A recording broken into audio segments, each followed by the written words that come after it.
ақш-та дүкендерде келушілер өзінің шын адам екенін дәлелдеп, осы үшін криптовалюта түрінде сыйақы алды. Бұл бастама World деген жоба. Оның мақсаты адамның бот не жасанды интеллект емес екенін дәлелдеу. Процесс бойынша қолданушы арнайы қосымшаны жүктеп, оған тіркеледі. Дүкенге келіп, құрылғының алдына тұрады. Сосын ORB деп аталатын құрал көз қарашығы мен бет пішінін сканерлейді. ORB құрылғысы арқылы биометрияға негізделген World ID цифрлық верификациясы жасалады. Сосын қатысушы WorldCoin криптовалютасымен шамамен $16 сыйақы алады. Visa компаниясы World ID мен жұмыс істейтін дебеттік картаны шығаруды жоспарлап отыр.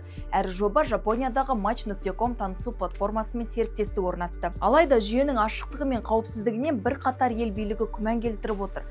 Мәселен, Оңтүстік Корея құпиялылық ережелерін бұзғаны үшін компанияға $800 мың айыппұл салды. Гонконгта жобаның қызметі тоқтатылып, ал Германия, Испания және Кенияда тергеу жүріп жатыр. Компания өкілдері сынға қарамастан бүгінде әлем бойынша 26 миллион қолданушысы барын, оның ішінде 12 миллионы биометриялық мәліметтерін бергенін айтады.